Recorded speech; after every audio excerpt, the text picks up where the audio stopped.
I am not a financial advisor. This is not financial advice. Do your own research. Consult a professional investment advisor before making any investment decisions. This show is for entertainment only. Faites vos propres recherches. Here we are in another episode of the Simple Success Podcast. And this is financial life coaching from a happiness perspective. Oh yeah, we're not like those other guys who make life coaching seem like a bitter pill to swallow. You're starting hard today, DT. What have you swallowed? I've been slowly adopting the revolutionary science of swallowing happiness pills ever since we started doing this early last year. That's good to know, my friend. I appreciate the feedback. Feedback is necessary for anyone before they can change. You change everything. And that's because change is the most constant thing in the world. There is no shortage of empirical evidence to that effect. Even more constant than you quoting that Napoleon guy? I can't help it, my friend. When you find a good thing, you've got to hold on to it for dear life. I know exactly what you mean, and I've gotten tons of good things from our talks. That's what I'm talking about. I see what you did there. John, you've got my attention, man. No title has ever grabbed my attention like today's title. If you intended to shift my mind, you have succeeded. I'm glad to hear that. Yes, that was my intention. I wanted you to get it right off the bat. I do not think you are supposed to stand that close to the batter. But why 6 languages, though? You know, we Americans rarely go past the English language. Why not just 2 languages? Because I can. Why not 6 languages? Or 4 or 8? That's what a paradigm shift is all about. It's about a radical change or shift which is unexpected or out of the ordinary, and will make people start asking questions, like you are doing. Let me count on my fingers how many I know who can speak 2 languages. 1, 2, 3. Those are the only people I know that can speak 2 languages. What does that say? It says that if you can speak 6 languages, you will be in a league all by yourself. Number 1 in the history of science, at least according to all the current literature in our literature review of the topic. You will not have many peers. You will stand out, my polyglot friend. But there's something even more challenging than speaking 6 languages. What's that? You have conclusive evidence of a risk for speech or something? Yes. Harder than speaking 6 languages is learning 6 languages. What do you mean, John? Think about it, DT. Think about the tough decisions you must make to go back to class, whether it's a brick and mortar or online. To sit for hours on end and learn 6 new languages? To me, speaking is the easy part. Learning is a whole new ballgame. What if people rain on my parade and say there is no use in learning 6 languages? Allow me to quote Napoleon Hill. Allow you? John, you quote Hill in your sleep. Hill says, you have a brain and mind of your own. Use it and reach your own decisions. If you need facts or information from other people to enable you to reach decisions, as you probably will in many instances, acquire these facts or secure the information you need quietly without disclosing your purpose. Isn't that the same as the saying, go placidly amidst the haste? There are parallels there, sure. You don't have to tell all your moves on the mountains, over the hills, and everywhere. Keep your cards close to your chest, especially if you are playing a paradigm shift. What will happen if I listen to other people's opinions and let them influence my decision? Hill says thousands of men and women carry inferiority complexes with them all through life because some well-meaning but ignorant person destroyed their confidence through opinions or ridicule. And once that confidence is destroyed, it's a Herculean task to build it again, isn't it? That is right. There's nothing harder than building up a destroyed confidence. Well, maybe deciding if Stanford University is better than Harvard University. Or trying to get at people from Atlanta to drink Pepsi. Yeah, if you want to bring down a man, don't hit him physically. Destroy his confidence, and he will self-destruct. Speaking of confidence, I need more confidence to hit 12,000 steps a day. I have been interested in keeping fit. Which is it? 6 languages or 12,000 steps? That's what you need to get to the bottom of. Hold on there. The 6 languages thing is yours, and the 12,000 step thing is mine. Technically, that's right, but the best example for our listeners is for either one of us to be doing both things. Or more than just 2 things. So back to my question, which is what? Why any languages? Because I really love to find patterns, which there are in investing and in languages. Other things too. That's true. What languages? And how did you pick them? Spanish, French, Russian, Hindi, Pali, and Dutch. That's the what you picked. Now some how you picked, please. It was actually a pretty scientific method. I picked Spanish because I've always liked it. My family had a Spanish student at the high school level, and my son teaches Spanish. Makes sense. I also picked French because it's so beautiful as well as being precise. It's easy to be rude when you're French. So I've heard. I added Hindi because, well, lots of people I know that's their first language, and I think it's fair to understand that. And Pali, it's sort of the Hindi-like language, but it's specific to Buddhists. You're a Buddhist? No, I'm not. I just like some of the ideas is all. And then there's Dutch, which is because my wife's family is Dutch, and our first trip to Europe was to Amsterdam. Yes, Karen, I've heard some things have changed there. But you skipped Russian. That's for a few reasons. The popularity or lack of same? That's part of it, but the big thing is something a wise man once told me. Which was what? He said, the only reason you can't speak Russian is because you're not on the same frequency. That's kind of woo-woo or pseudoscience, isn't it? Perhaps, but it's not bad science. I do remember coming home right after that and signing up to learn the language. Just because? Yeah, just because. And you know what I found? What? It's really hard? No, not at all. It's actually pretty easy. It sure looks weird. Yes, it does. But once you get past that, it sounds a lot like what we already know. Example? Sure. Can you say taxi? Taxi? You just spoke Russian. I did? But it's a different alphabet. What's it called? Cyrillic? That's what I mean about weird. It's just how it looks, because we haven't what yet? Practiced and repeated it. Yes. Stop making mere resolutions and put those into practice, along with your goals for once. You won't make a paradigm shift if you don't do what you're supposed to do. So, in the making of a paradigm shift, there will be defeats? It'll seem that way. It's sometimes called the terror barrier, but that's for another episode. If you say so, my dear coach and friend, I am fired up and ready to go. I like that, DT. But before you go, let's wrap ourselves in Break number 1. Hello, everyone. This is John with the Simple Success Podcast, financial life coaching from a happiness perspective. Because we know you want to show us some serious love in return for the tremendous benefits you get from us. Please head over to the support link in our written show notes. That's the words on your podcast player. There, you can choose from a $9.99 per month doing level of support, a $4.99 knowing level, or a basic intro level of just 99 cents per month. Great place to start, whichever you choose. Thank you so much for helping us do this for you. And to leave us a voice message, which just might see the light of day in a future podcast, go to those same written show notes. You'll go to a site where you can leave a video, audio, or text-only message, depending on how you feel at the moment. You can also send us an audio file attached to an email if you use just more than your phone for stuff. I won't repeat those links because weird. And anyway, show notes. It's all in there, and it's all easy. Speak Russian to me, baby. Careful, DT. This is a family-friendly podcast, you know. Now! Это финансовый life coaching, штуки зрения счастья. Now, English. You know this already. Translate for me then. This is financial life coaching from a happiness perspective. How did you do that? It's a big secret. How big? Kind of small, actually. I mean, everybody uses it. What's it called? It's called Google Translate. Did you know? Did I know that Google Translate is powered by AI? Yeah, did you? I did. So, how does PPR fit in with these things? Your thing of 12,000 steps or my thing of 6 languages? Either.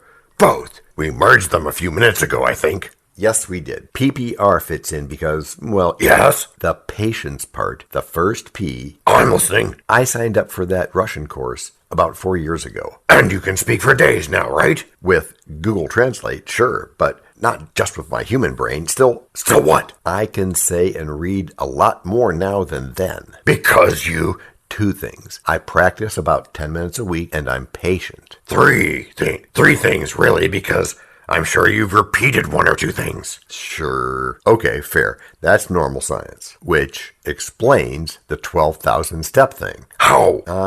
We started that at 5,000 steps a day. When was it? 7 years ago. Seemed like a lot then. Yeah, it did. And now, whatever. Do that much before breakfast. Because you had faith you could do it? That has a lot to do with it. We believe and think we can. I am always amazed at the mystery of faith and how people can summon it to propel them to their goals.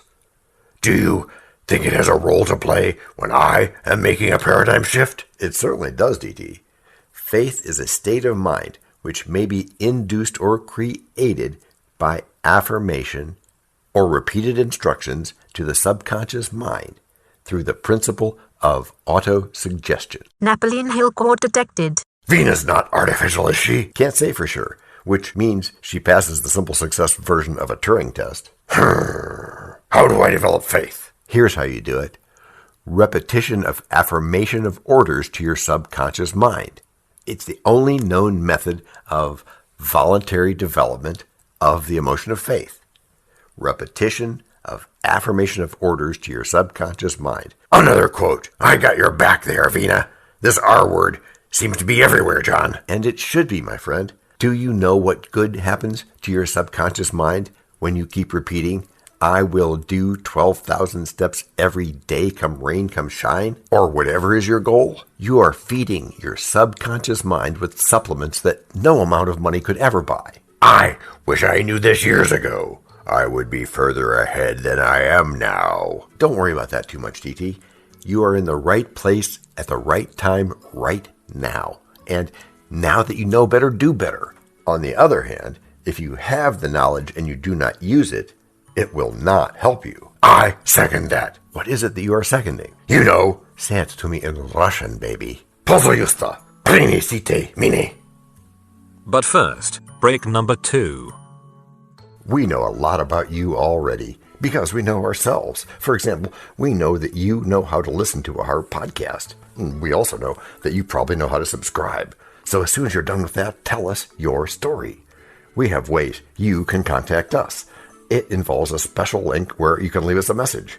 We may have an email address for you as well in the future, and we'll let you know if that happens. The reason for subscribing? I thought you'd never ask. When you subscribe, you automatically download all future episodes of that podcast. It just happens in your player without you having to go search again. How cool is that?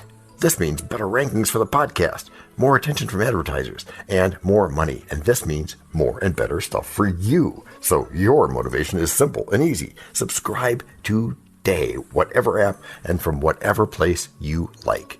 And don't just try to subscribe. There is no try. There is only do. We're changing the way we look at things, and remember, that's good. Eso es bueno, sebo. Also remember, this is financial life coaching from a happiness perspective. Coaching happiness. Our call to action is right in the show notes.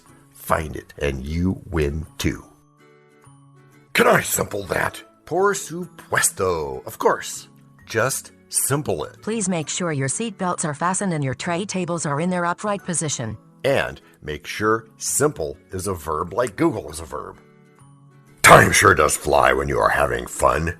We are already in that part where we tie things to investing. I agree, DT. I have loads of fun too. Why don't you start us off by letting us know what you are taking home from today's chat? I have learned that when I am making anything into a goal, even an investment, most people will not understand what I am doing, and they will come up with opinions and ridicule. Typical children. I mean, that's human nature. If they do not understand something or feel like it is out of the ordinary, they will say or do things that, if you are not careful, may make you give up. Why do I sense another Tesla example? Because that's how you think it would seem. But since you ask, There's a baloney video out there right now which purports to prove that Tesla's full self-driving feature, and I quote, can mow down children. Why is that? Because the group in question doesn't understand? Maybe, or maybe they're just trolling in the name of politics. What's strange is that these are just words that people are speaking, yet they can create an iron curtain between a person and their dream. Words have power, DT. The solution to breaking through the iron curtain is to set your mind on a definite goal and observe how quickly the world stands aside to let you pass. Another takeaway is that I do not need to tell everyone about the investment I am making. Absolutely. Investing can be a sensitive matter. Do it first, and then you can talk about it. That way, nobody can ever say that you just talked a good game. So, good ideas come from faith? To be simple, yes. Everything comes either from faith, what we believe will happen, or from fear, what we are afraid will happen, our negative beliefs. If you can use this force in investing, you can be a step ahead of the competition, despite any individual differences. What do I do if my investment doesn't turn out well? Hill says that when defeat comes, accept it as a signal that your plans are not sound. Rebuild those plans and set sail once more toward your coveted goal. I have also learned that investment takes willpower. Men who accumulate great fortunes are generally known as cold-blooded and sometimes ruthless. Often mistaken for willpower. Why is that? Often they are misunderstood. What they have is willpower, which they mix with persistence and place back of their desires to ensure the attainment of their objectives. Do you have an example of an entrepreneur who is misunderstood? There are many, DT, but I think Henry Ford is a perfect example. He was generally misunderstood to be ruthless and cold-blooded. This misconception grew out of Ford's habit of following through on all of his plans with persistence and not changing his plans unless it was absolutely necessary. Does making a paradigm shift depend on my level of education? No, DT, it does not. Thomas Edison had only 3 months of schooling during his entire life, and Henry Ford had less than a 6th grade education, but he managed to do pretty well for himself. Phew, that's a relief, especially for people who suffer low esteem because they never progressed in education. Many people make the mistake of assuming that because Mr. Ford had little schooling, he was not a man of education. If you want, I could tell the story of when he was put on the witness stand by the Chicago Tribune. But maybe that should be another episode. Yeah, maybe. Back to educo, what does it mean? Excellent transition there, DT. The word is derived from the Latin word educo, E-D-U-C-O, meaning to educe, to draw out, to develop from within. Wow, that's insightful. And just a more recent belief came from scientific progress. An educated man is not necessarily one who has an abundance of general or specialized knowledge. Who is an educated man then? And I hope you point at yours truly. Yes, you are an educated man, DT. And here's the definition for everybody. Educated man has so developed the faculties of his mind that he may acquire anything he wants or its equivalent without violating the rights of others. Without violating the rights of others. Yep, and that's a stumbling block for some people. Hitler acquired things, but he violated the rights of others, so it didn't last. And you get this from Think and Grow Rich? Yes, if you read it, you will. If that's the case, then I'll say a big fat yes to that. Will you borrow my dog-eared copy, or will you buy a new copy? John, who are you fooling? You'd rather part with your lungs than with your copy of Think and Grow Rich. I see you know me well, mon ami. I know you the way you know every page of that book. Well, I have to admit that's nice, DT, but it doesn't relieve you from practicing anyway. Like you, we keep practicing walking and speaking. Or any other social science. Like that, exactly. PPR. Which is how you've all gotten good. Gracias por escuchar. Salut. À la prochaine. This podcast and our other podcast are productions of Little Red Hen Industries. The supporting cast who helps me bake the bread includes Techno King, John C. Brandy, Fact Checker, Abraham Lincoln, Script Consultant, OpenAI, Language Consultant, Ever Evolving, Media Expert, Favor Abbasi EK, Psychologist, William James, Rabbit Hole Advisor, Dr. Mark Barrett, Sound Designer, Goodly Amo Marconi, Videographer, Alfred Hitchcock, inspiration, many podcasts and other sources, and of course Napoleon Hill. We also have websites, and you can subscribe to both podcasts and get ebooks and other great stuff. You can send us a video, audio, or text message, but of course, you'll have to head to the show notes, either on your phone or on the web, to actually get links and stuff. And those clickable links are in the show notes. And before we forget, the artificial intelligence or AI voices you hear in our work come from Google, Amazon Polly, OpenAI, and the online tone generator linked in the show notes. Finally, you can find us on podmatch.com and matchmaker.fm, where we consider guests and guesting on other pods. And really finally, the music for our pods comes from Cute by Ben Sound and from Piano Background by Nick Simon Adams. The sound effects credits go to Jackson Academy Ashmore, Canoe CG, Dr. Jekyll, Joe Payne, Everything Sounds, MK Play More Stories, ERH, Sand Emotions, Big Pickle 51, and Just Good Inc. Yes. That's his or her name, all on freesound.org. Paul.